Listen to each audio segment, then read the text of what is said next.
veamos este primer ejercicio. A ver, antes de entender el ejercicio o antes de leer el ejercicio hay que entender un poco cuál es el entorno de este ejercicio. Acá lo que se quiere evaluar es una técnica de producción. Vamos a partir asumiendo que esta es una empresa que inicia operaciones, una empresa que está recién iniciando en el proceso productivo y tiene 4 alternativas de producción o 4 técnicas para producir el bien que luego va a ofrecer en el mercado. Entonces, esas alternativas de producción requieren de cierta cantidad de insumos, ¿no? De cierta cantidad de insumos. La idea es que con la información que se tiene, se pueda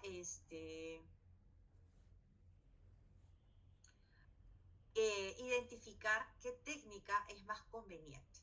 ¿Ya? Se puede identificar qué técnica es más conveniente. Entonces empezamos por lo siguiente. Dice, determine qué técnicas son eficientes en términos técnicos. Determine qué técnicas son eficientes en términos económicos si el precio del capital es de $2.000 y el del trabajo es de $500. Entonces, nuevamente tenemos 4 técnicas o 4 procesos de producción y tenemos que evaluar cuál de ellos es más eficiente o cuál de ellos es más conveniente para la empresa. Entonces vamos a entender la información que tenemos en la tabla. Acá nos dice que acá están las 4 técnicas, A, B, C y D, y cada una de estas tecnologías o de estos procesos de producción requieren de unidades físicas de factores productivos, que en este caso está representado por el capital y por el trabajo. En otras palabras... profesora, ¿lo está proyectando? Sí. Porque no lo veo. ¿Tienen todos el mismo problema? Sí estoy proyectando.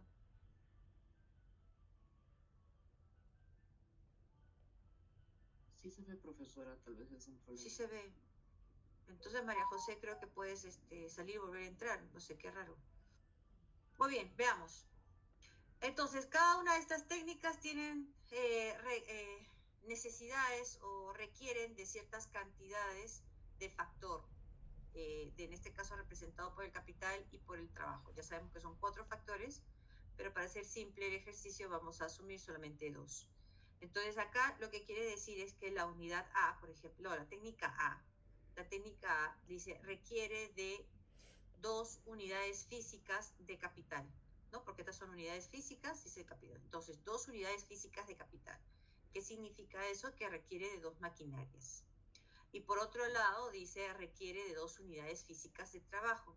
Eso significa 4 trabajadores. 2 maquinarias, 4 trabajadores. Con eso se puede llevar a cabo el proceso productivo A. Luego tenemos B, que dice que requiere una unidad física de capital, o sea, una maquinaria, y además 2 unidades físicas de trabajo, o sea, 2 trabajadores. La técnica C, 2 maquinarias, 1 trabajador, y la técnica D, 2 maquinarias, 2 trabajadores. Entonces, ¿qué es lo que necesitamos? Veremos primero lo que tenemos que evaluar si este proceso o estas técnicas son técnicamente eficientes. Entonces vamos a ver cómo se identifican los procesos eficientes.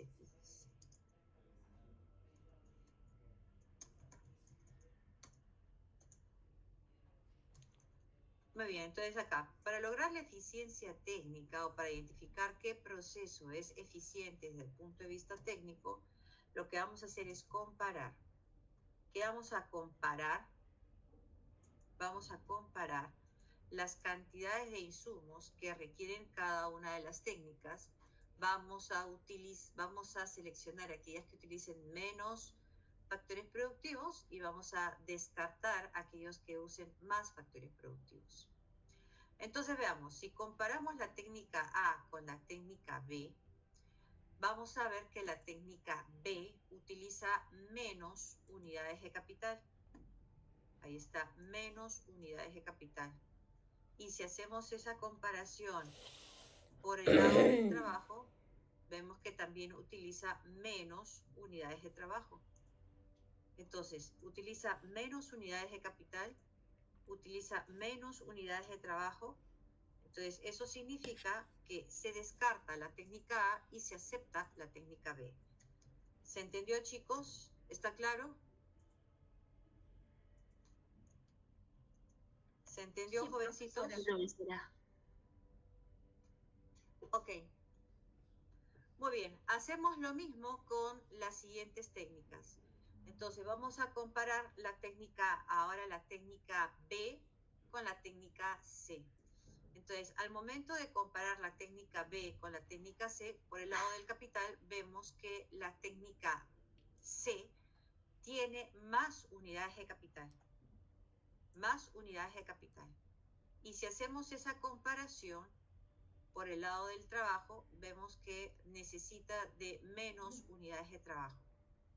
Entonces, por un lado requiere de más unidades de capital, o sea, más maquinarias, y por otro lado requiere de menos trabajo. Entonces, ¿qué vamos a decir aquí? Vamos a decir que en términos relativos, la técnica A comparada con la técnica B, más o menos son equivalentes. O sea, no puedo descartar la C solo porque tenga más unidades de capital, porque de alguna forma compensa con las unidades de trabajo. Entonces, relativamente hablando, no se podría descartar. Es más, y proporcionalmente hablando, si sacamos una proporción, vemos que la técnica C requiere del doble de unidades de capital, pero luego requiere de la mitad de unidades de trabajo comparado con la técnica B. Entonces, nuevamente, aquí ambas se aceptan porque no se puede descartar la C. Muy bien, y hacemos ese mismo proceso con las otras técnicas. Entonces, ahora comparamos C con D y vemos pues que por el lado del capital ambas requieren de la misma cantidad de maquinarias, pero si comparamos por el lado del trabajo, vemos que la técnica D comparada con la técnica C requiere de más unidades de trabajo. Por lo tanto, entonces, nuevamente descartamos la técnica D por tener más recursos o por usar más recursos. Muy bien, entonces así es como se logra la eficiencia técnica, simplemente comparando se dan cuenta que es bastante básico, bastante facilito. Ahora, sin embargo, partimos diciendo de que la empresa tiene que elegir solo una de las técnicas, solo uno de los procesos productivos y usando los conocimientos de la eficiencia técnica hemos seleccionado dos, B y C. Entonces lo que necesitamos ahora es un criterio adicional para poder descartar entre B y C, identificar una, ¿no? Descartar una e identificar cuál es la más conveniente. Para ello, entonces, ahora pasamos a identificar qué técnica es eficiente ahora desde el punto de vista, desde el punto de vista económico. Y para lograr eso, lo que tenemos que hacer es calcular el costo. ¿Cuánto nos cuesta llevar a cabo cada una de estas técnicas? El costo total. Entonces ya nos olvidamos de la A y la D porque están descartadas técnicamente, así que solamente nos concentramos con B y C. Entonces en el ejercicio nos dicen que el precio del capital es $2.000 y el precio de trabajo es $500. Entonces lo que vamos a hacer es multiplicar la cantidad de capital por su precio, 2.000, y luego vamos a sumar la cantidad de trabajo por su precio. En las dos técnicas que hemos seleccionado. Entonces aquí por su precio que es $500. Solamente en las dos técnicas. Ya las otras están descartadas, así que ni siquiera me ocupo de ellas. Muy bien, entonces ya con eso tenemos los resultados. ¿Cuánto sale para el costo total de la técnica B? 3.000. Exactamente, $3.000. Y el costo total de la técnica C, 4.500. Exactamente, 4.500. Muy bien.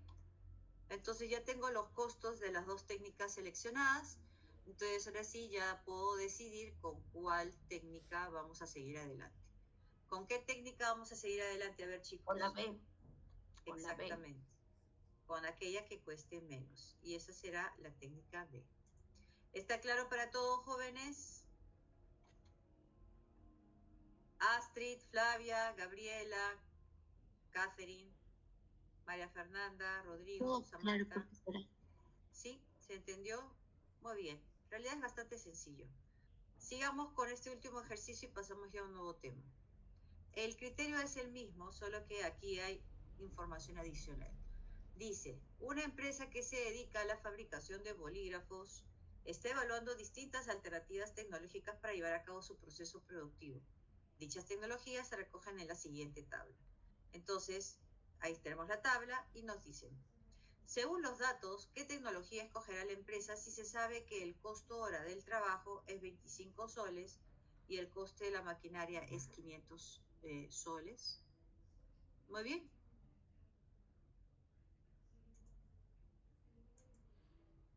Empecemos a trabajar. Entonces, a ver, lo primero vamos a mirar la cantidad de insumos que tiene cada una de las tecnologías. En este caso son 3 tecnologías y vemos que la cantidad de trabajo, comparando A con B, B tiene más horas de trabajo contratadas, pero menos maquinarias necesarias. Así que, nuevamente, por un lado necesita más trabajo, pero por otro lado compensa con el menor uso de maquinarias. Por lo tanto, no puedo descartar ni A ni B.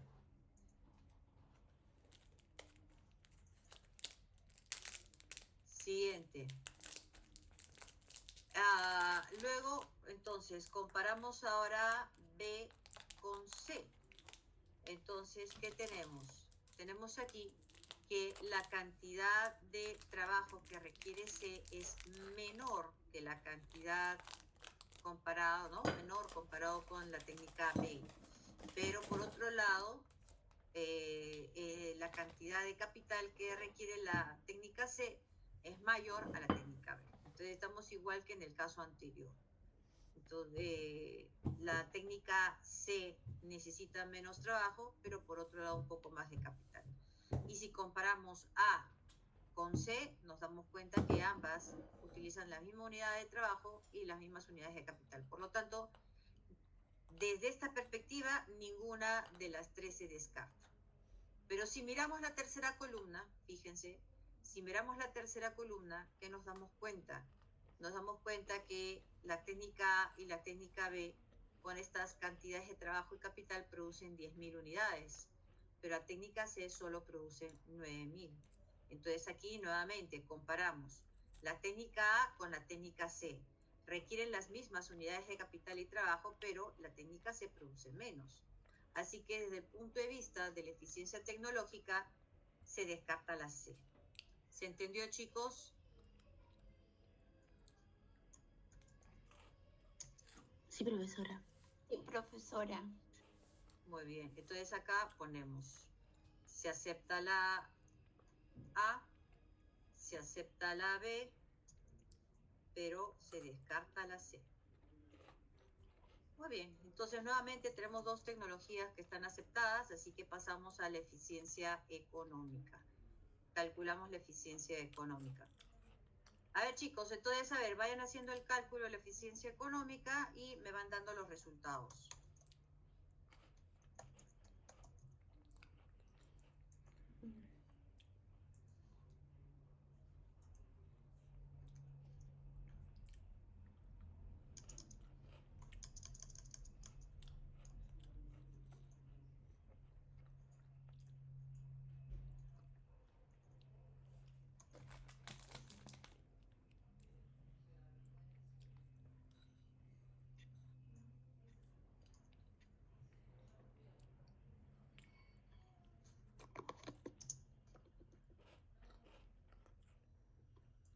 ¿Cuánto sale, chicos?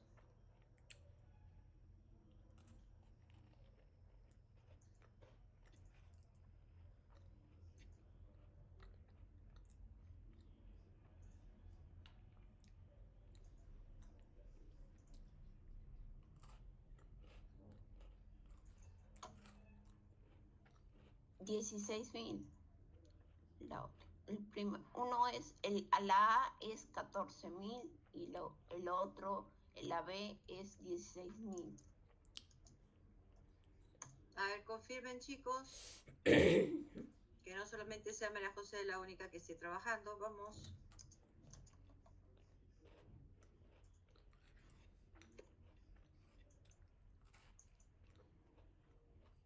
$14.000 para Astrid también. Vamos, el resto.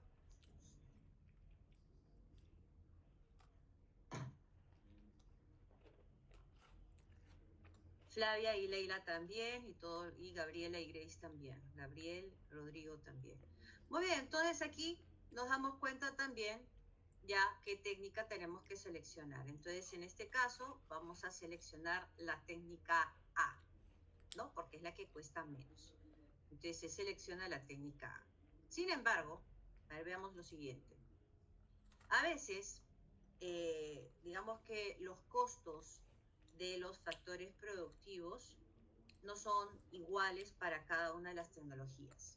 Por ejemplo, acá estamos asumiendo que el costo del trabajo es 25 soles, independientemente si opte por la técnica A, por la técnica B o por la técnica C.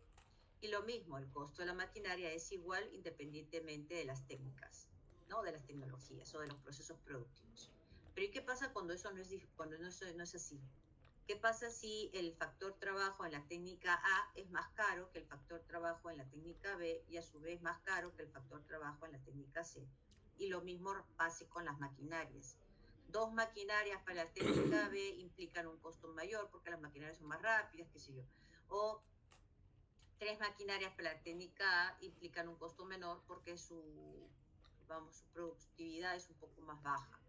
Entonces, cuando hay diferentes precios para los factores productivos, independientemente del no, considerando todas las tecnologías, y así también diferentes niveles de producción, porque acá estamos asumiendo que A y B producen lo mismo en términos de unidades, 10.000, pero puede ser que sean distintas también, no es que todo sea igual.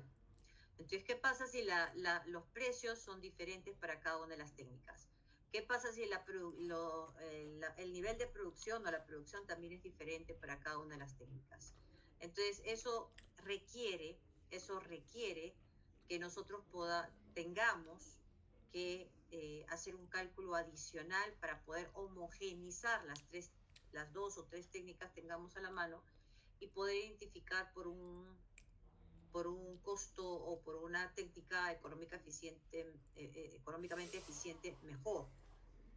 A ver si me explico de mejor manera. Acá los valores son bastante sencillos. Los precios para el factor de trabajo es el mismo, el factor trabajo también tiene el factor capital también tiene el mismo precio, y los niveles de producción también son iguales para la técnica A y para la técnica B. Lo que quiero mencionar es, ¿qué pasa si todo es distinto?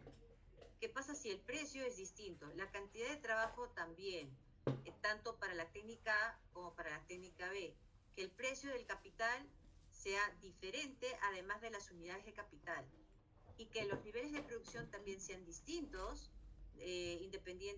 digamos que en cada una de las técnicas.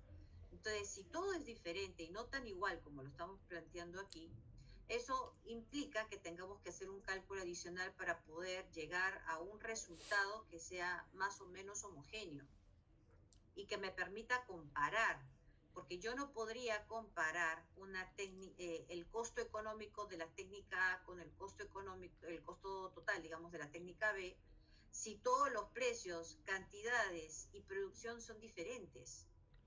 Entonces, vuelvo a insistir, necesito una medición o un cálculo que me permita discriminar u homogenizar los criterios.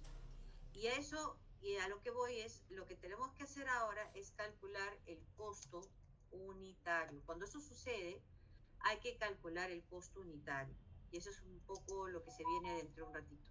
Y el costo unitario se va a calcular dividiendo el costo total de cada una de las tecnologías entre el nivel de producción. Entonces, ya hemos calculado el costo total, este es el costo total, ya lo hemos calculado, y en la tabla nos están dando la producción. Acá está. Entonces dividimos el costo total entre la producción y vamos a tener el costo unitario de las dos tecnologías. Y entonces ahí sí voy a tener un criterio más homogéneo para poder seleccionar. En este caso, vuelvo a insistir, en este caso no se requiere, porque los datos son bastante sencillos como para poder tomar la decisión. Pero hay ejercicios en donde sí necesitas llegar al costo unitario para poder decidir. Y esto sucede cuando los datos son bastante dispersos, son totalmente diferentes para cada una de las técnicas. Entonces, en este caso, teniendo en cuenta el costo unitario, la técnica A cuesta 1,4 por unidad producida y la técnica B cuesta 1,6 por unidad producida.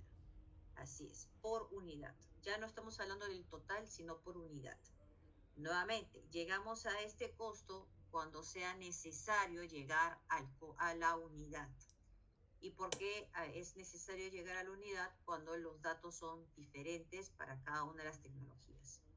Nuevamente, entonces, reafirmamos que la técnica que tenemos que seleccionar es la técnica A.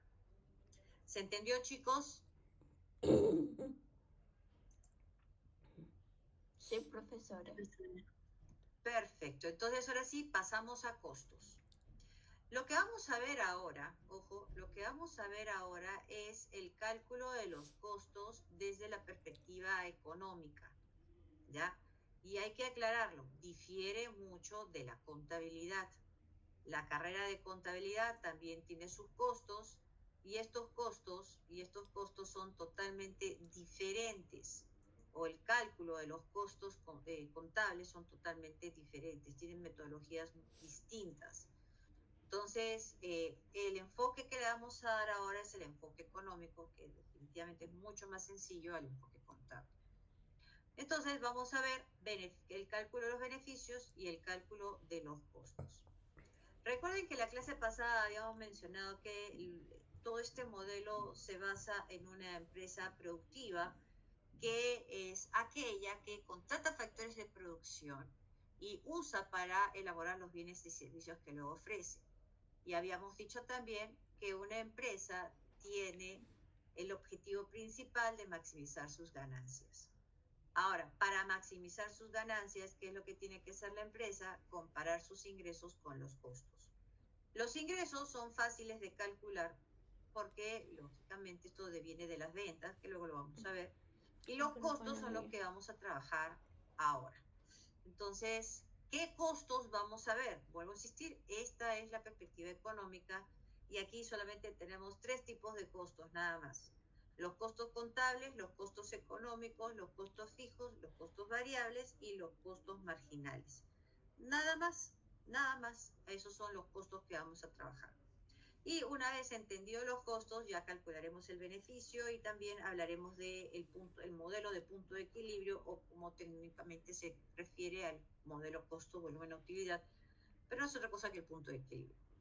Muy bien, entonces empecemos por los primeros costos. Los costos contables versus los costos económicos. Ahora, estos costos contables no son los costos contables de la contabilidad, sino cómo la economía se refiere a los costos contables. Muy bien, veamos. Entonces, ¿qué es un costo en primer lugar? Un costo es un pago, es la retribución a todos los factores productivos que necesita la empresa para elaborar los bienes y servicios que ofrece. Todos los que son usados en el proceso de producción e inclusive los que no son usados en el proceso de producción.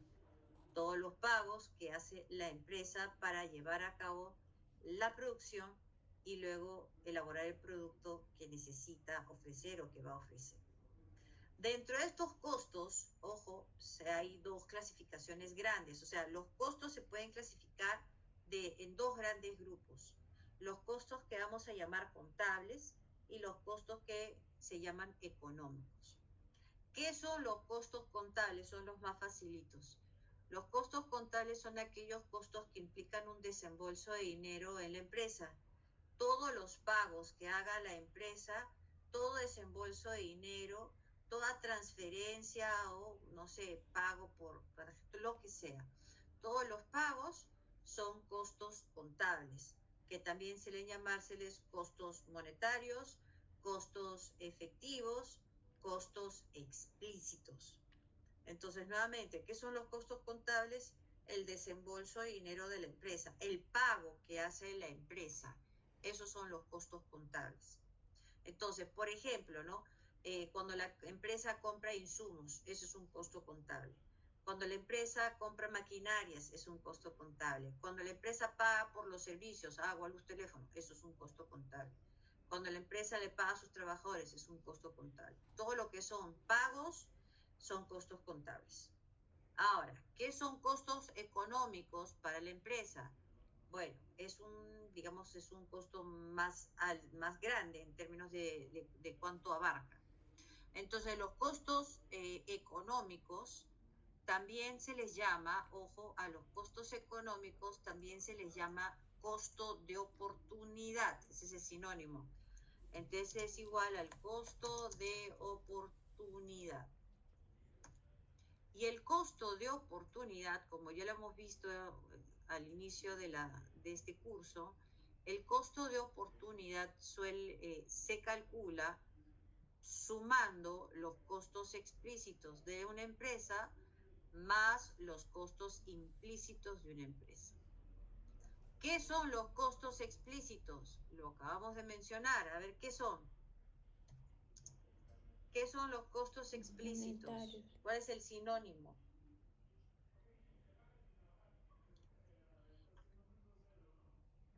Sí, son los costos de oportunidad.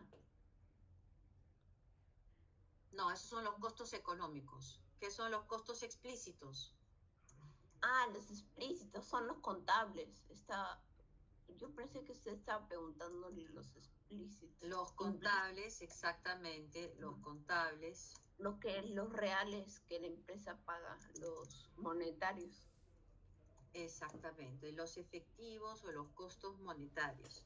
Entonces, esos son los costos explícitos. Pero además el costo económico abarca el costo implícito. Y el costo implícito de una empresa está relacionada a la rentabilidad, interés o actividad de la cual la empresa ha renunciado. Entonces incurre cuando la empresa renuncia a una actividad, a un beneficio, a un ingreso, pero no hay ningún pago por ello. Entonces los costos económicos incluyen los costos contables y además agregan los costos implícitos. Entonces veamos ejemplos de cada uno de estos costos. Como ya les había adelantado, el costo explícito, ya saben, es el costo contable. El costo explícito involucra un pago. Ese es el costo explícito, un pago.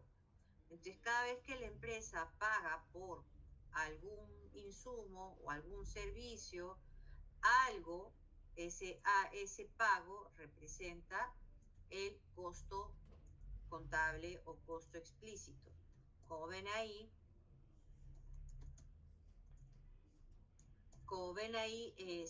el alquiler pagado, el interés sobre la deuda pagada, los salarios de los obreros, los sueldos de los funcionarios, el pago por las materias primas, el pago por la internet, agua, luz, celulares, en fin. Todo lo que significa pagos son costos explícitos. ¿Pero qué son los costos implícitos en una empresa? Básicamente están reunidos en esos tres que ven en pantalla, aunque se puede agregar uno más, pero veamos los primeros. El costo de oportunidad de los terrenos, construcciones del dueño, y a eso se refiere alquiler renunciado. O sea, cada vez que la empresa renuncia a un alquiler, eso es un costo implícito. ¿A qué nos referimos cuando renuncia a un alquiler? Nos referimos a cuando la empresa utiliza sus propias instalaciones para establecer su negocio. ¿Cómo es esto? Digamos que los dueños tienen un local en un centro comercial, ¿ya? Tienen un local en un centro comercial. y los dueños deciden utilizar ese local comercial para establecer su propio negocio. Digamos que venta de juguetes. Entonces estos dueños utilizan el local comercial para poner su empresa de venta de juguetes. ¿Cuál hubiese sido la otra opción? La otra opción hubiese sido no hacer empresa y tener alquilado ese local, ¿no? Tener alquilado ese local, porque el local no va a estar ahí perdido, o sea, lo pueden alquilar o lo pueden usar. Entonces, los dueños de la empresa, vuelvo a insistir, tienen solamente dos opciones, o lo alquilan o lo usan. Si lo alquilan, cobrarán un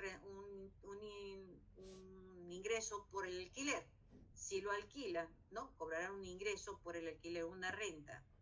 Y si no lo alquilan, o sea, lo usan, entonces pierden ese alquiler. Entonces, cuando decimos el costo implícito de una empresa está asociada a aquellos terrenos, construcciones o locales del dueño que está siendo utilizado por la empresa. Por lo tanto, renuncia a un alquiler. Ya deja de ganar el alquiler. Si usa su local, deja de ganar el alquiler y eso entonces sería uno de los costos implícitos de ese negocio de juguetes para estos dueños. ¿Se entiende lo que estoy diciendo, chicos?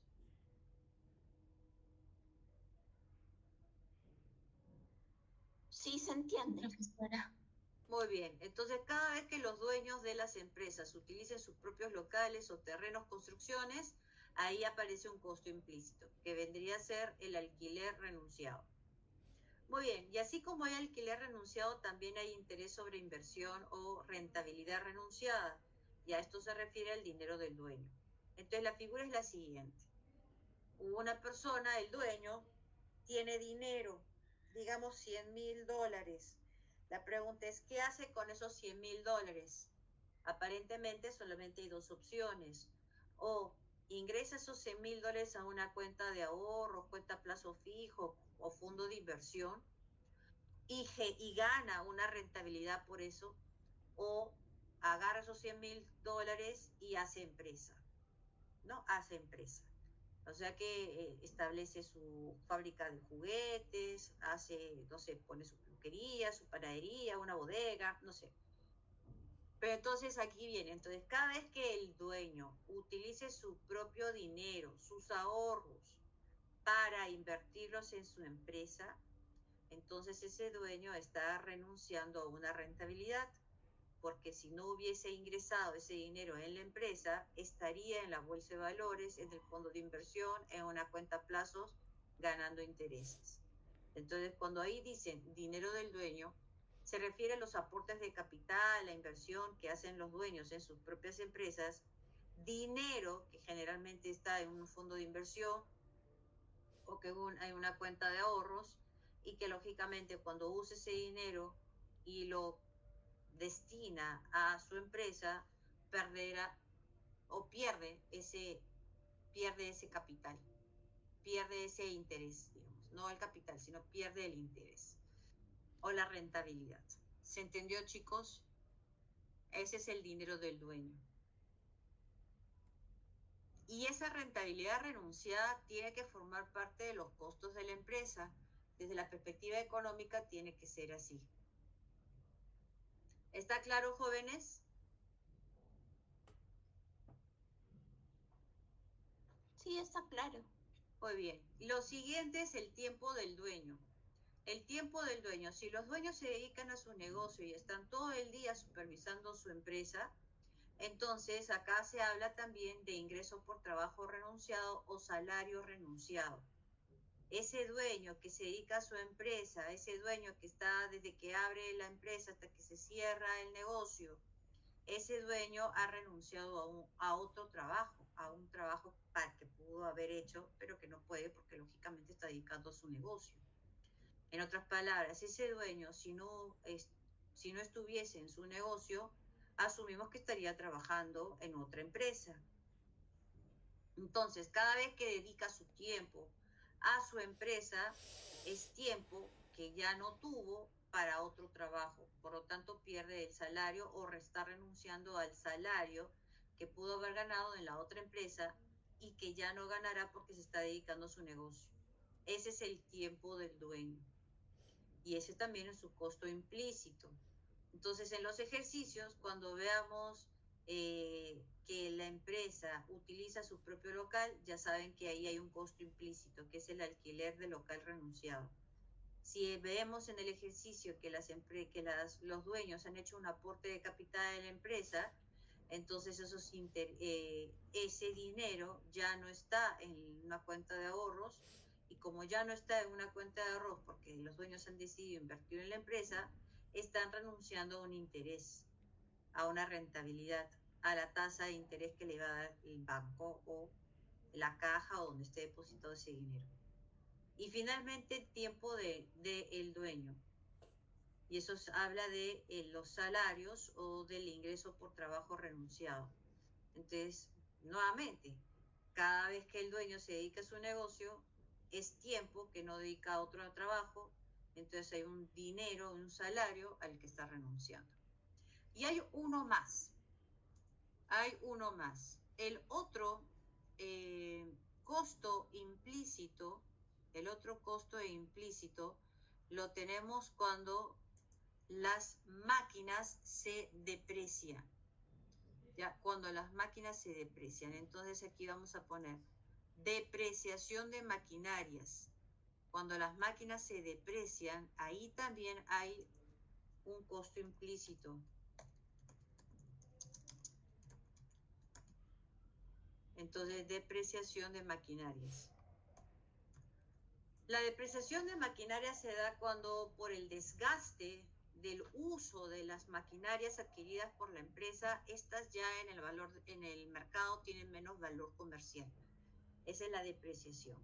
Entonces, mientras eran nuevas, o digamos que la empresa lo compró nuevo a 25.000 soles, y después de un año de uso de la maquinaria, si la empresa lo quiere vender, lógicamente no lo va a poder vender a 25.000 soles, porque eso era cuando era nuevo.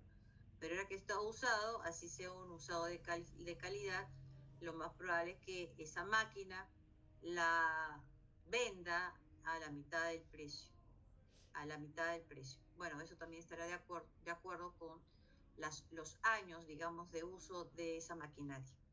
Entonces, ¿cómo vamos a calcular la depreciación? Vamos a calcularla restando el precio de venta menos el precio del mercado. Ahí está la diferencia. El precio de venta menos el precio del mercado. Entonces, así calculamos la depreciación. ¿Cuánto vale ahora? ¿No? ¿Cuánto valía en el pasado? Muy bien. ¿Está claro, chicos? ¿Se entendió?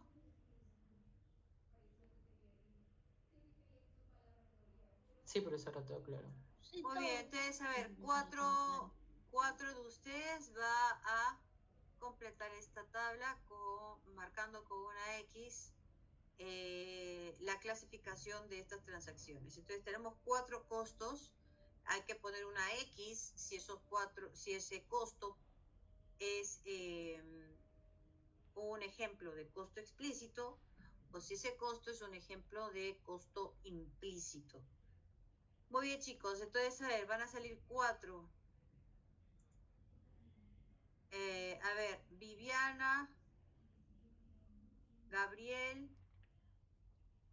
Leila y Rodrigo. Viviana,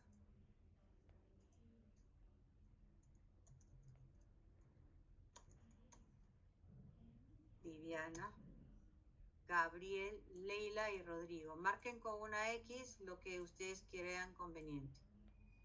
Viviana,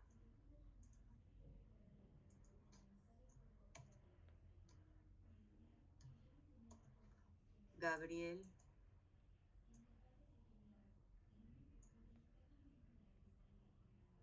Leila y Rodrigo.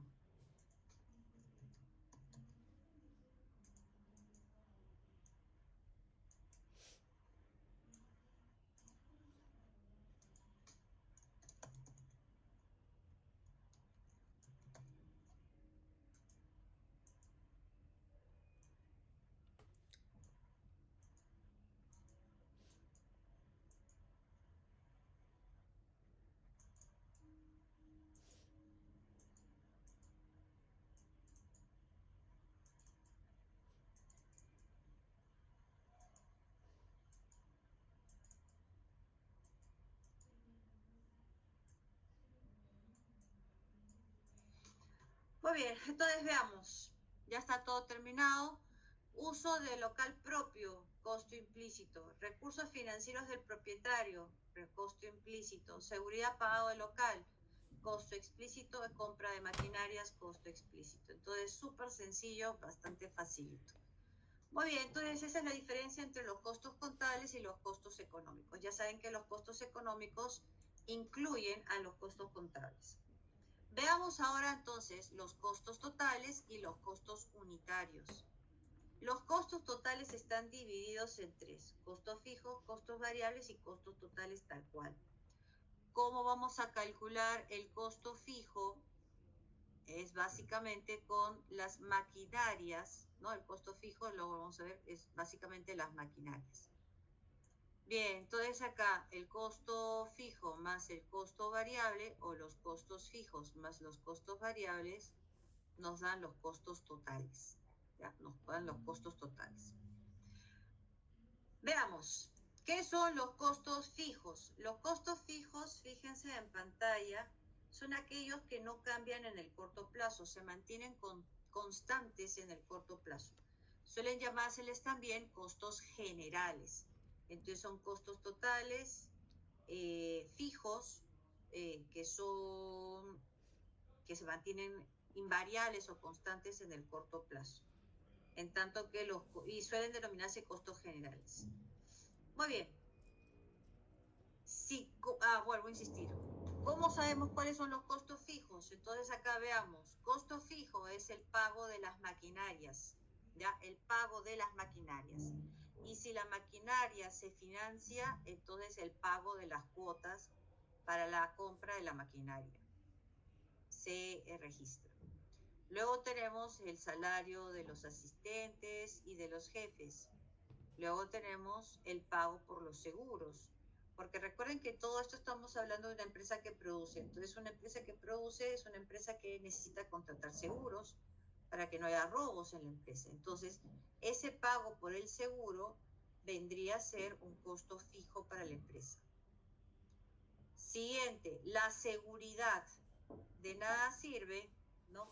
De nada sirve, digamos, tener un buen seguro que nos cubre algunas cosas, pero hay otras que nos lo evitan la seguridad.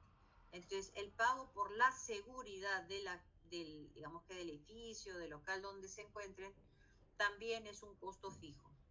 Entonces, costo fijo, maquinarias, personal fijo, que puede ser asistentes, funcionarios, etcétera, los jefes, la compañía de seguros y los pagos por seguridad. A esto, claro, hay otros costos fijos interesantes, como por ejemplo el costo del alquiler. La empresa no es propietaria del taller en donde están produciendo, entonces tiene que comprar entonces tiene que hacer esos pagos, ¿no? Ese es el costo fijo. Muy bien, sigamos. ¿Qué es el costo variable? El costo variable, a diferencia del costo fijo, sí cambia en el corto plazo y está asociado a todos los insumos que se requieren en la producción, todos. Entonces, como podemos ver aquí, los insumos, los suministros, el empaque, el consumo de energía eléctrica, el pago a las operadoras, el pago a los obreros. Entonces, ese es el costo variable. Nuevamente, es un costo que cambia en la medida que también cambia la producción. Entonces, si la producción aumenta, los costos variables aumentan. Si la producción disminuye, los costos variables disminuyen. Y si no hay producción, no hay costo variable. Entonces, son los costos asociados a la producción. A diferencia de los costos fijos, que más bien están asociados a la estructura, a el mantenimiento de las instalaciones, las máquinas. Ese sería más bien el costo fijo. Listo, ya conociendo el costo fijo y el costo variable, lo que tenemos que hacer es sumar los dos costos. El costo total entonces será igual al costo fijo más el costo variable. Listo. Muy bien, entonces veamos esta tabla. Vamos a completar esta tabla, a ver, con los siguientes chicos. Gabriel y Catherine. Ah, creo que a Gabriel ya lo llamé, ¿no? Gabriela, entonces. Gabriela y Catherine. Entonces, Gabriela va a completar la primera columna y Catherine la segunda.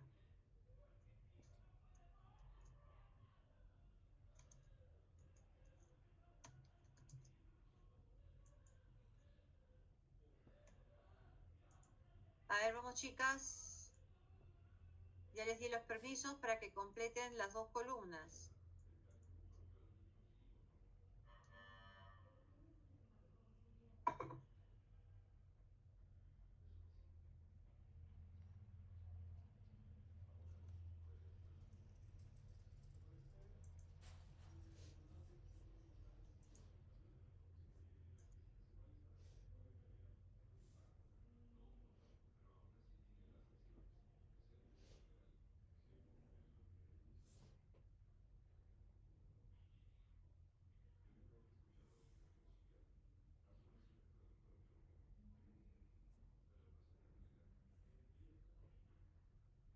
Catherine, tienes que completar la columna, la segunda columna.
Muy bien, esto es bastante sencillo, ¿no? Bastante sencillo. Cuando el costo fijo, bueno, cuando no hay producción, el costo variable es cero y el costo fijo es igual al costo total, solamente en esa primera,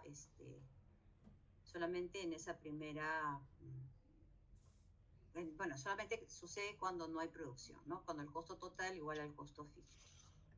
Muy bien, sigamos. Así como tenemos costos fijos y costos variables en términos totales, también tenemos costos fijos y costos variables unitarios, o también conocidos como costo fijo medio, costo fijo por unidad.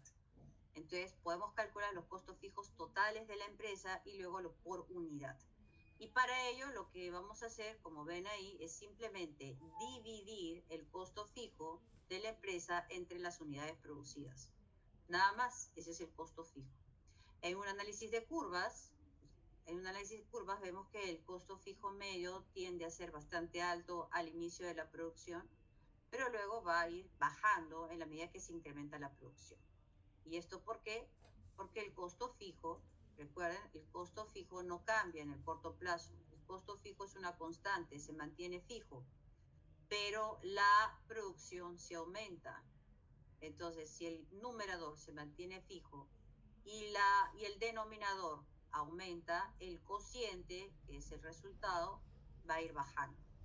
Entonces tenemos que el costo fijo medio es un costo que al inicio tiende a ser muy alto, cuando las unidades producidas son bajas tiende a ser muy alto, pero cuando se incrementan las unidades de producción, el costo fijo medio se reduce. Nunca llegará a ser cero, pero sí puede ser un costo bastante pequeñito, un costo que se diluye, un costo insignificante a veces cuando las unidades producidas son altas. A eso se le conoce como economías de escala. Entonces, cuando las empresas llegan a un punto de economía de escala, el costo fijo se diluye, se hace tan pequeño, se hace insignificante. Y es uno de los, digamos que, de las circunstancias que hace que los costos medios o los costos unitarios vayan a minimizarse. Entonces, nuevamente, ¿qué es la economía de escala? Son niveles altos de producción que permiten que los costos se minimicen. Entonces, solamente pueden lograr economías de escala aquellas empresas que tienen maquinarias lo suficientemente grandes como para poder llegar a esos niveles tan altos de producción. De hecho, entonces, los pequeños negocios no logran economías de escala, porque se necesita de mucha inversión para poder tener ese nivel de tecnología o de producción. ¿Se entiende lo que estoy diciendo, chicos? ¿Está claro, jóvenes? Está todo claro. Muy bien, sigamos. El costo variable medio. El costo variable medio, así como tenemos un costo variable total, el costo variable medio o costo variable por unidad se calcula también dividiendo el costo variable entre la producción. Así vamos a calcular el costo variable medio o el costo variable por unidad. En un análisis de curvas, como podemos ver, este costo tiene forma de U, ¿no? Tiene forma de U, una parte baja y luego una parte más alta y un punto de inflexión. Entonces, esta curvatura del costo variable medio se debe básicamente a la productividad de los trabajadores o la productividad de la maquinaria. Entonces, ¿qué decimos? Que al inicio de las operaciones, generalmente las personas son poco productivas porque no conocen mucho del negocio, no conocen mucho de la producción, entonces es muy propenso a que se cometan errores, ¿ya? Entonces eso pasa a los inicios. Pero en la medida que va ganando experiencia, expertise o conociendo su negocio, el mercado, esos errores van a ir reduciéndose. Al reducirse esos errores, entonces los costos también se van a ir reduciendo hasta un punto. Pero luego vienen los rendimientos marginales decrecientes. ¿Qué significa? Que finalmente tanto maquinaria como empresa, como personas, llegan a un punto de saturación, un punto en donde se cansan, se vuelven obsoletas, se desgastan, y eso genera entonces productividades más bajas y costos más altos. Entonces, por eso tiene el costo variable en medio, tiene esta curva de U. Entonces, nuevamente, al inicio la gente va ganando experiencia y es más productivo. Al ganar productividad, los costos bajan. Pero luego llega un punto en donde empieza la ley de los rendimientos marginales decrecientes. ¿Qué significa esto? Significa que las máquinas se desgastan, las personas se agotan y esto genera menos productividad. y al tener menos productividad, los costos empiezan a subir. Esa es la explicación de los costos variables medios. ¿Está claro, chicos? ¿Se entendió?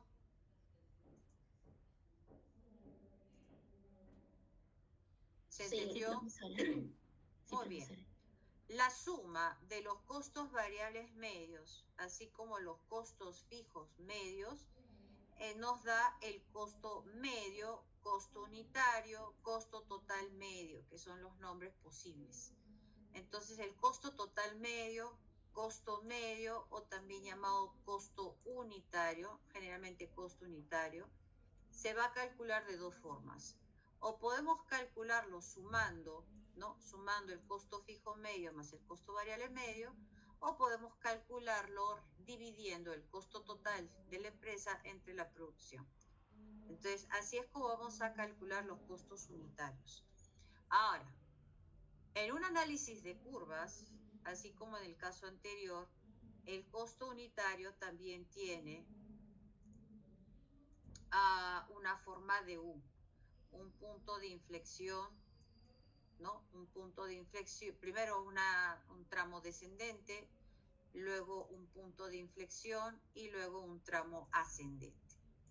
Entonces, de acuerdo a lo que ya hemos dicho, ¿a qué se debe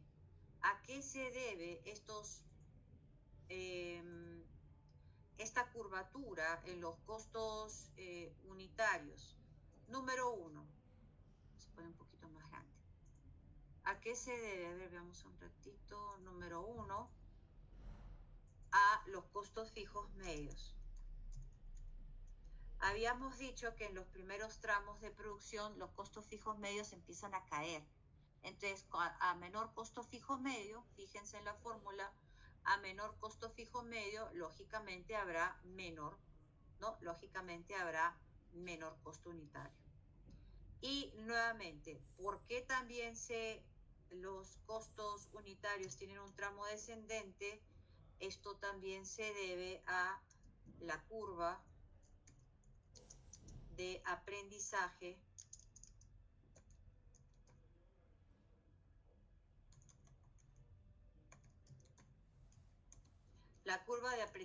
o experiencia. Entonces, la curva de aprendizaje o experiencia, ojo, la curva de aprendizaje o experiencia es aquella en donde los trabajadores ganan, ¿no? Ganan experiencia, ganan productividad, y eso hace que los costos disminuyan hasta un punto de inflexión. En este punto de inflexión que vemos aquí, en este punto de inflexión es donde se logra la minimización de costos. Acá vamos a poner minimización de costos.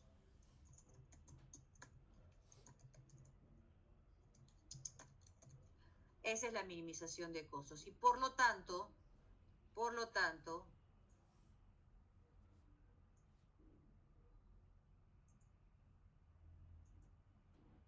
esta sería la cantidad, y por lo tanto, esta sería la cantidad que a la empresa le conviene producir. Producción óptima. Esa sería la cantidad que a la empresa le conviene producir. Porque recuerden, ¿qué hemos dicho? Hemos dicho que la empresa busca maximizar sus costos. Digo, maximizar sus ganancias. Pero para maximizar sus ganancias tiene que lograr la eficiencia económica. Y la eficiencia económica implica minimizar sus costos. Entonces, ¿dónde es que la empresa ubica la minimización de costos? Haciendo su tabla de costos, que luego la vamos a ver, y ubicando ese punto más bajo de los costos unitarios. Ese punto más bajo de los costos unitarios me va a asignar luego la cantidad de producción que llega o que genera esa minimización de costos. Luego, por encima, si se produce más allá de la producción que se considera óptima, esa producción que minimiza sus costos, entonces, ¿qué va a pasar? Vamos a tener un problema porque vamos a tener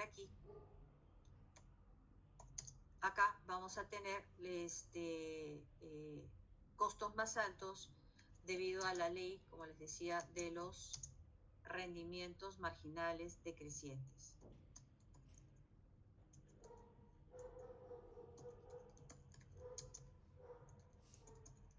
Entonces, ¿qué dijimos que era esta ley? La ley de los rendimientos marginales decrecientes nos indica que llega un punto, ¿no? Llega un punto en donde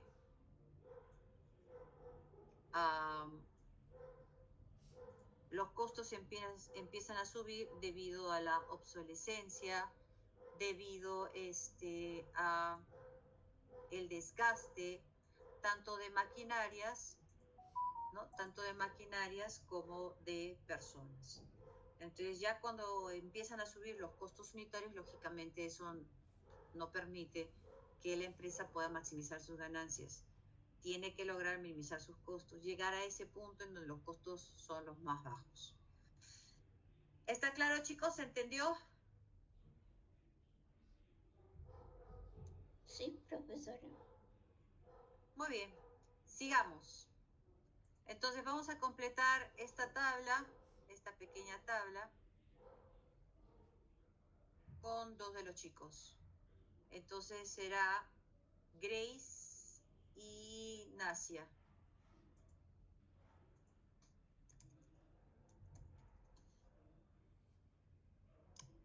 Ah, no, ahí son tres.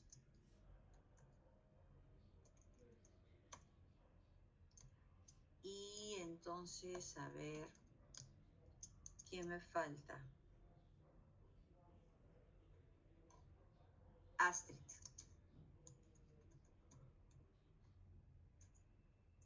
Muy bien, chicas, entonces completen cada una de las columnas que les acabo de asignar. Es un cálculo bastante sencillo. A ver, en el primer caso, solo en el primer caso, aquí, esto lo voy a hacer yo, solo en el primer caso no hay datos. Por lo tanto, lo dejamos en rayita.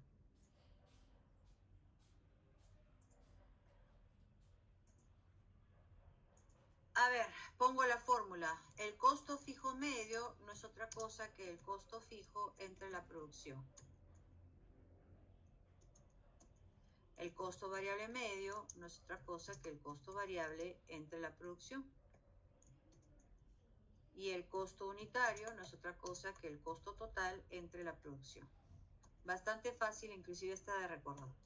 Muy bien, chicas, entonces completen las columnas. Ay, creo que no les di permiso. Ahora sí, ya tienen el permiso para que puedan completar las columnas. Acá estoy poniendo las fórmulas para que puedan completar. Vamos, jovencitas.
Astrid, vamos.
Profe, disculpe, es que no puedo usar muy bien la pizarra, entonces me salía 14 y 17.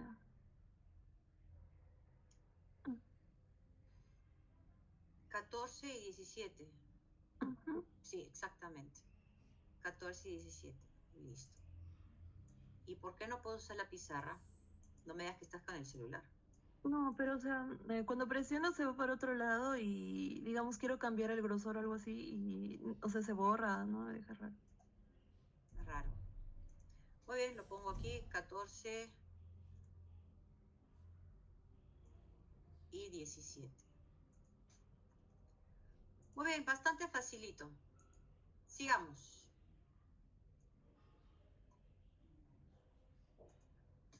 Una vez que ya entendemos los costos unitarios, ya podemos hablar del costo marginal. El costo marginal es la variación que experimenta el costo total cuando se incrementa una unidad adicional. O sea, el costo marginal surge cuando, ¿qué tanto, no? ¿Qué tanto aumenta? ¿Qué tanto va a aumentar el costo total cuando se decide por incrementar la producción? Cuando la empresa decide incrementar la producción. Muy bien, el costo marginal también se puede calcular de dos formas, como ven en pantalla, es el cambio del costo total entre el cambio de la producción y ese cambio lo vamos a calcular restando el costo total del periodo 2 menos el costo total del periodo 1 y todo eso entre la variación de la producción que se calcula restando producción del periodo 2 menos producción del periodo 1. Una alternativa para calcular el costo marginal, si es que no tenemos los datos del costo total, es con el cambio del costo variable. ¿Ya? Con el cambio del costo variable. Y la ecuación, si quieren, es exactamente igual. Entonces acá tenemos costo variable del periodo 2 menos el costo variable del periodo 1. Todo eso dividido entre la producción del periodo 2 menos la producción del periodo 1. Entonces la fórmula, como ven, igualita. La diferencia es que en vez de utilizar los valores del costo total, utilizo los valores del costo variable. Y el resultado es el mismo o igual. Entonces, ¿para qué sirve el costo marginal?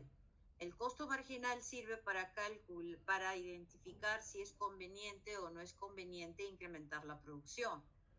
Entonces, ¿cuál es la regla de decisión aquí? Será conveniente incrementar la producción cuando el costo marginal esté por debajo del costo unitario y ya no será conveniente cuando esté por encima del costo unitario.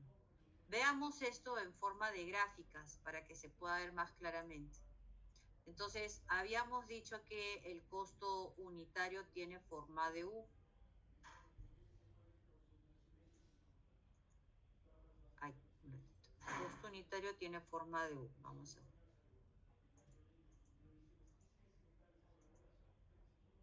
Ahí está, tiene forma de U. Entonces acá pongo costo unitario. Muy bien. Entonces fíjense, cuando el costo unitario está por encima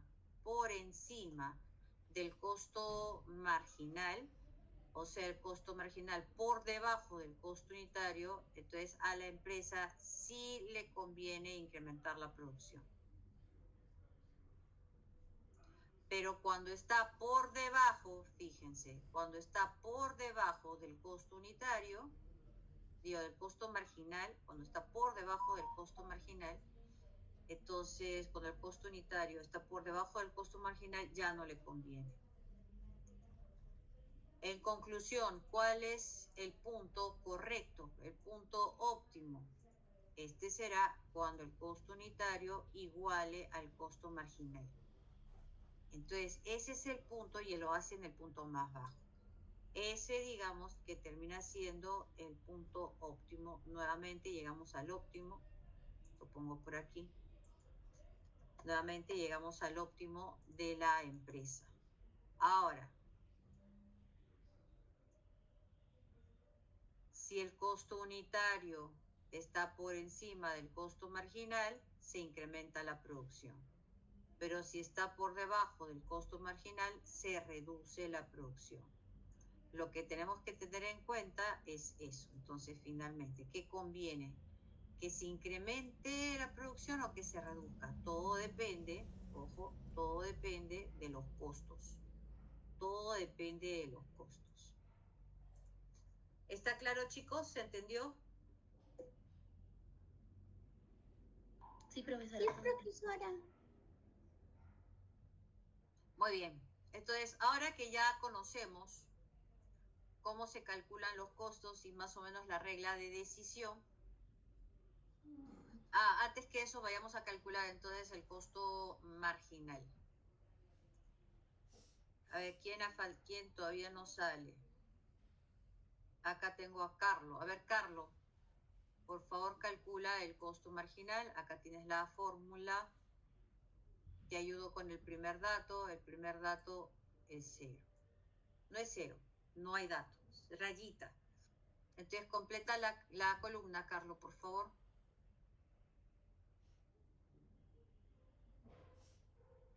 ¿Me puede dar los permisos? Ay, siempre cada vez se me olvida. Sí, pues cada vez que cambio de diapositiva tengo que dar permiso. Listo, ahí está.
Mami.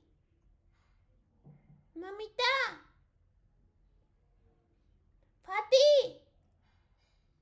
Fátima. ¿Me pueden dar mi lonche?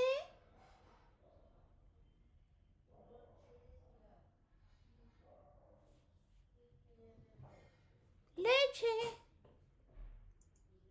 Y alfajores. Son las 8:13. ¿Dónde está Rosa?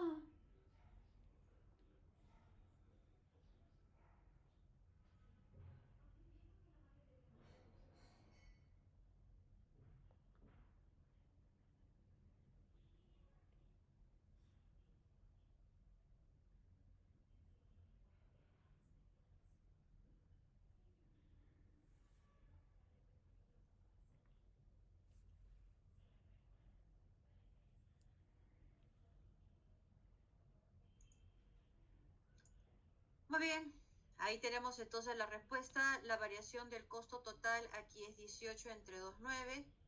Luego tengo la variación del costo total 6 entre 2,3 y finalmente 15 entre 2, 7,5. Súper sencillo.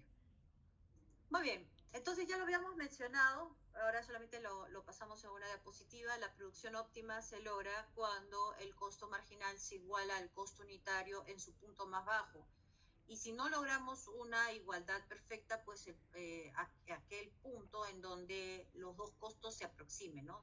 Haya menor diferencia entre ellos. De hecho, no siempre pues se logra la igualdad tal cual, porque hay a veces cálculos pues que son en decimales, pero sí se puede identificar aquel punto en donde se aproximan más. Entonces, en ese punto se logra el óptimo, la producción óptima o el óptimo de producción. Ahora, por debajo de ese óptimo es lo que se conoce como la capacidad ociosa y por encima como la capacidad utilizada en exceso. Entonces, veamos nuevamente en esta gráfica. Veamos esta gráfica. Entonces, el óptimo, ya lo vemos, es cuando el costo marginal y el costo unitario se igualan en su punto más bajo. Ahora, ¿cuándo será capacidad ociosa? Aquí, cuando esté por debajo del óptimo. Esa es capacidad ociosa. Capacidad ociosa. ¿Y cuándo será capacidad en exceso? Cuando esté en el punto por encima del óptimo. Capacidad en exceso. Entonces, la capacidad en exceso está por encima del óptimo y la capacidad ociosa está por debajo del óptimo. Entonces, cuando la empresa tiene capacidad en exceso, tiene que reducir su producción. Y cuando tiene capacidad ociosa, tiene que aumentar su producción. Esa es otra forma de identificarlo. Muy bien. ¿Alguna pregunta hasta ahí, chicos? Pasamos entonces ahora a lo que es... No, profesora, ninguna. Qué bueno. Pasamos entonces a los beneficios. Entonces, ya hemos terminado los costos. Como pueden ver, en economía la clasificación de costos es baja, ¿no? Muy pequeña. Costos contables, costos económicos, costos totales, costos unitarios y costos marginales. De ahí no hay más costos. Y bueno, una combinación de ambas si quieren, pero no hay más. Veamos los beneficios. ¿Cómo se calculan los beneficios? Porque finalmente hemos dicho que la empresa quiere maximizar sus ganancias, maximizar sus beneficios. ¿Cómo lo vamos a calcular? Entonces, en primer lugar, ¿qué es un beneficio? Es la ganancia, la utilidad que obtiene la empresa luego de un año de operaciones o un año de procesos, un año de producción. Entonces, es la ganancia de una empresa que una empresa obtiene por un bien o proceso productivo o por actividad, generalmente en una unidad de tiempo que oficialmente hablando es un año. Los beneficios se calculan comparando los ingresos menos los costos. Calculamos los ingresos como ya sabemos calcularlo, y esto lo hemos visto en el modelo de demanda y oferta. Y los costos ya más o menos también hemos calculado, ¿no? Ingresos totales menos costos totales. Veamos los dos tipos de beneficios. Entonces tenemos dos tipos de beneficios, el beneficio contable y el beneficio económico. El beneficio contable se calculará restando ingreso total menos el costo contable o costo explícito. Ahora, la pregunta es, ¿y cómo calculamos el ingreso total? A ver, ¿quién se acuerda cómo se calcula el ingreso total? ¿Qué tenemos que hacer? Precio por cantidad. Exactamente, tenemos que calcular precio por cantidad. Entonces ponemos precio por cantidad. En este caso, precio de venta por cantidad vendida, que es lo mismo que finalmente es la que se obtiene en el equilibrio. ¿Y cómo calculamos el costo total? ¿Quién se acuerda? Lo acabamos de hacer, ¿eh? ¿Cómo se calcula el costo total?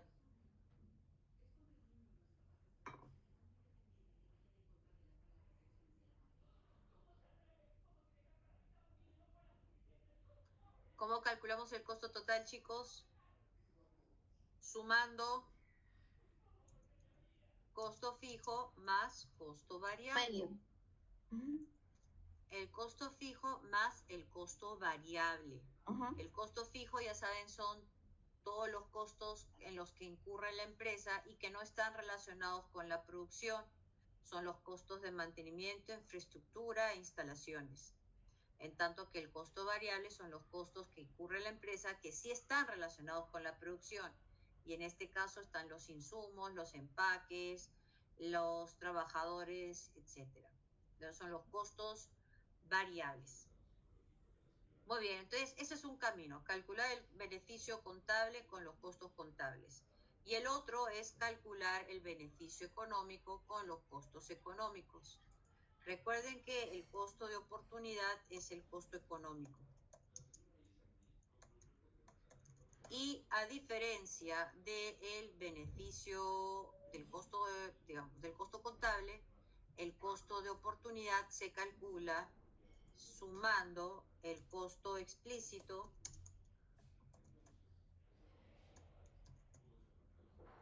más el costo implícito.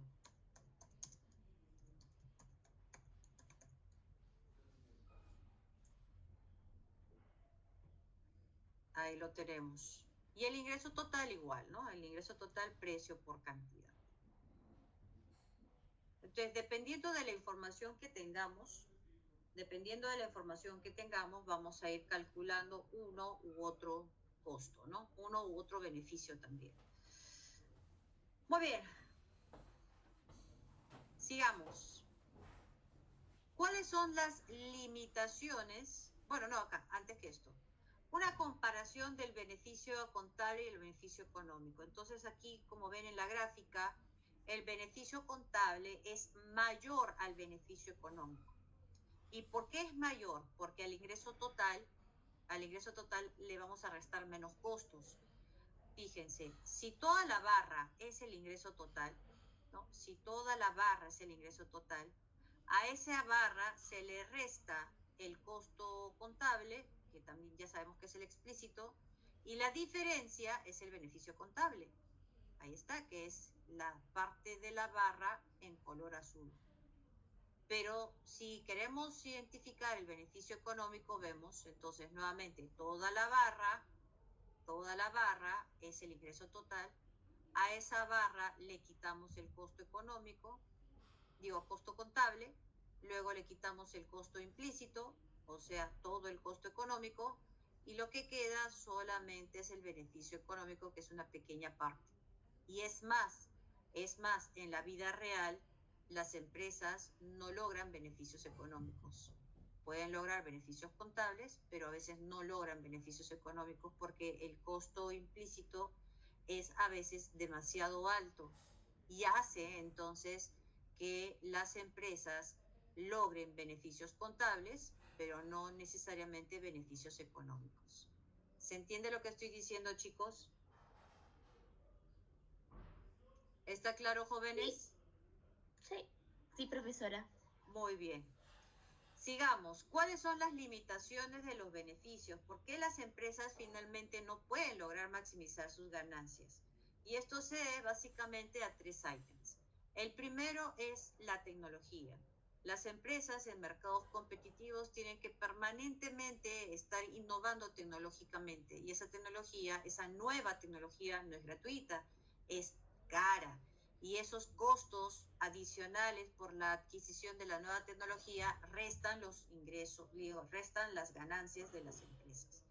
Entonces, las innovaciones tecnológicas implican contratar más recursos e incurrir en más costos y, por lo tanto, menos ganancias, menos utilidades. Y en mercados competitivos, estas empresas tienen que estar permanentemente innovando. Entonces, hay costos ahí que van a limitar sus ganancias. Siguiente. La información. Entonces, si la información que tiene la empresa, la información de la cual dispone la empresa para la toma de decisiones, esa información es incorrecta o está desactualizada, entonces esa información va a generar generar que las empresas tomen malas decisiones y estas malas decisiones van a significar costos para la empresa, ¿no? Malas decisiones. Entonces, por ejemplo, información sobre los gustos de la gente, ¿no? Hubo un tiempo, hubo una época, no sé, no, de hecho ustedes saben, mucho antes de ustedes. En el año más o menos habrá sido 2001, 2002, salió la gaseosa La Moradita, ya así se llamaba, gaseosa La Moradita, que era una gaseosa de chicha morada, ¿no? Le llamaban La Moradita, de la empresa Lindley, de los mismos que hacen Inca Kola. Entonces salió esa gaseosa con muchas expectativas, ¿eh? Muchas expectativas, mucha propaganda en medios para promocionarla. Y finalmente fue una gaseosa que no duró ni medio año en el mercado. ¿Y esto por qué es? Porque yo la probé, me acuerdo que la probé y todavía me acuerdo que puse un post en Facebook. Era feísima. Era una gaseosa, era muy fea, parecía un remedio con gas, se notaba muy química, nada que ver, era bastante mala. Entonces uno siempre se pone a pensar, ¿y qué información utilizaron para poder llegar a ese sabor? O sea, a qué focus group, a qué personas les dieron, porque siempre antes de sacar un producto, sobre todo alimenticio al mercado, hacen un focus group, ensayan con la información de la gente, ¿no? Con los datos que le pueda dar las personas respecto de aquellos que probaron el producto. En la misma empresa, a veces se hace la encuesta y se les da a probar a los trabajadores para que informen sobre el sabor, etcétera, ¿no? La cuestión que era malísima. Entonces, la información que tomaron para sacar adelante ese proyecto, para sacar adelante porque la estrategia inclusive de ventas fue bastante intensa, fue en medio, fue en la televisión, eso es muy caro. Entonces, ¿qué pasó ahí? Malas decisiones que generaron costos enormes para la empresa, porque sacar adelante un producto masivo y que no tenga ingresos o que no se venda es un gran golpe para cualquier empresa. Y esto es por mala información. Alguien no supieron de repente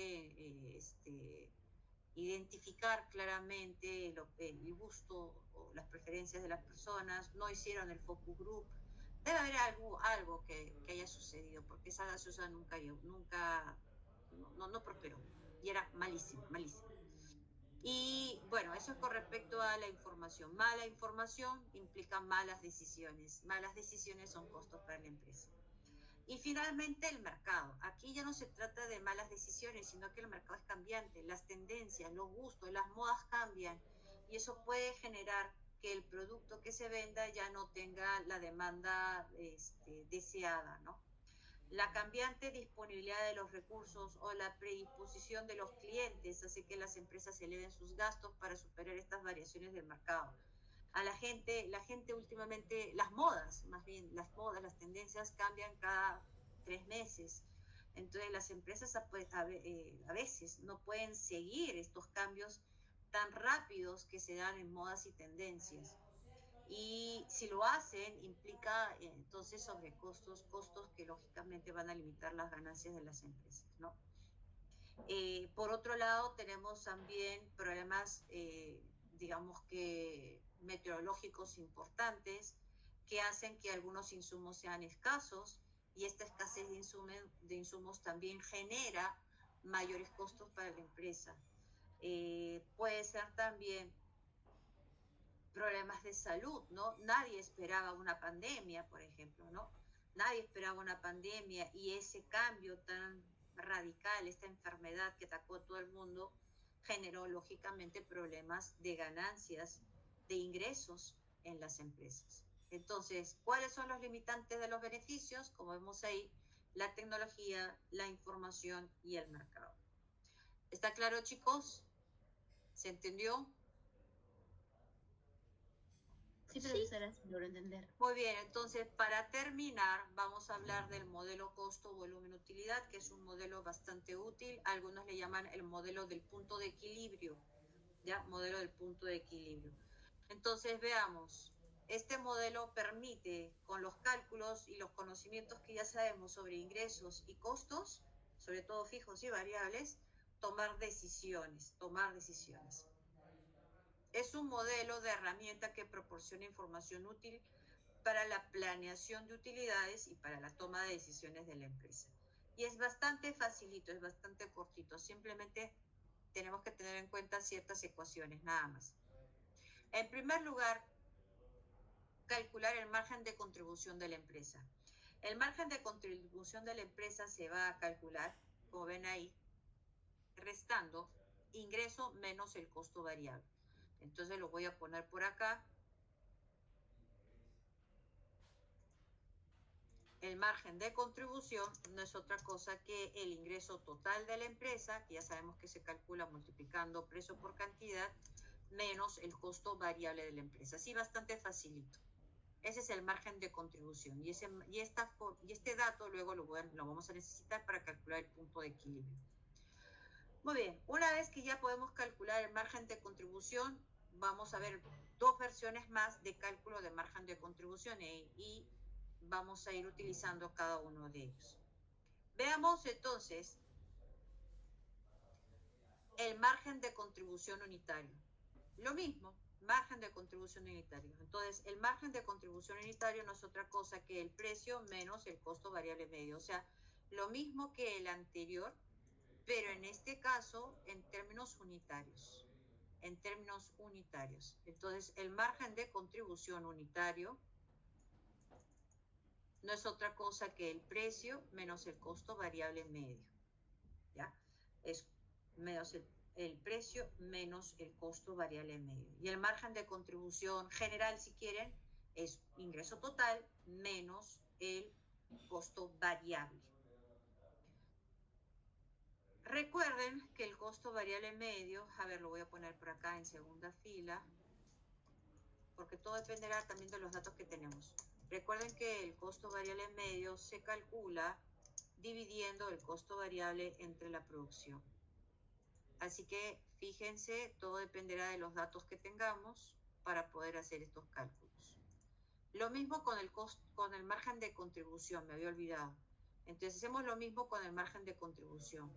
Entonces el margen de contribución es ingreso total menos el costo variable.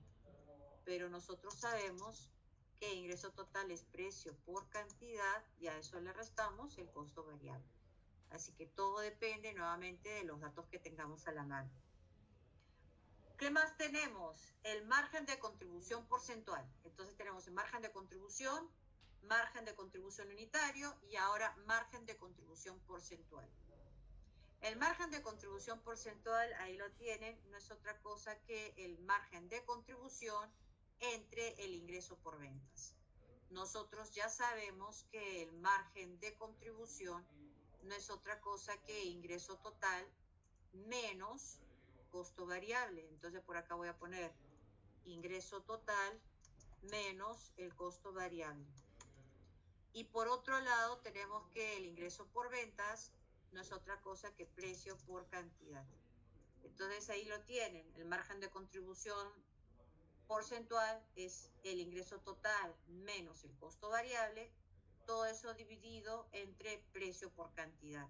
Y se multiplica por 100 para expresarse en porcentajes.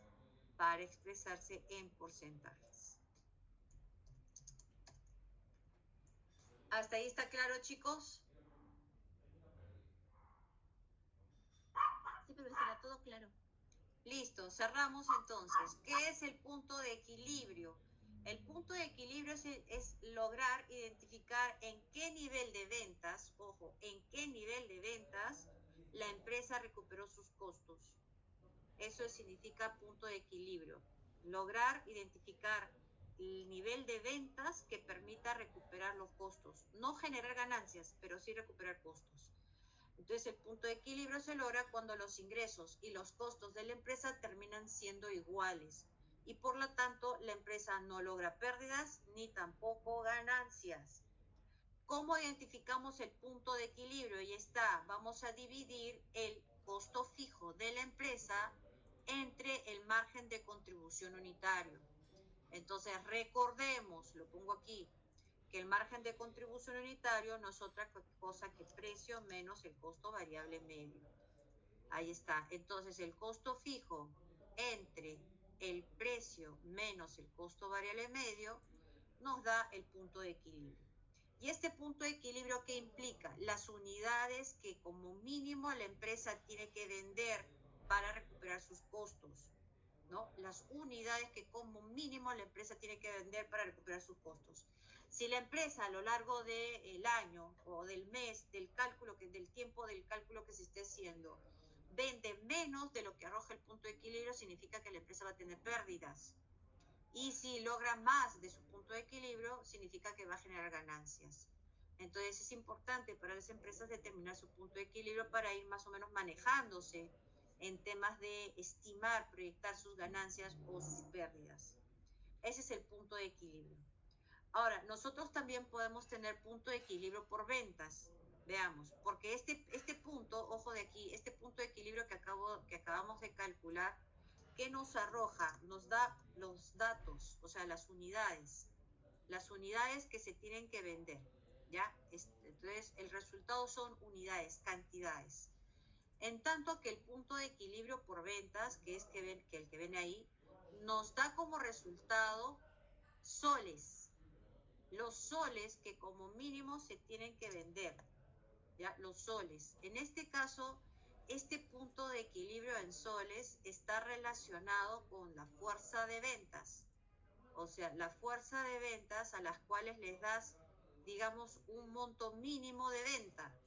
Ya no son cantidades, sino tú le dices, bueno, tienes a 10 personas que son los vendedores de la empresa y le dices, ¿sabes qué?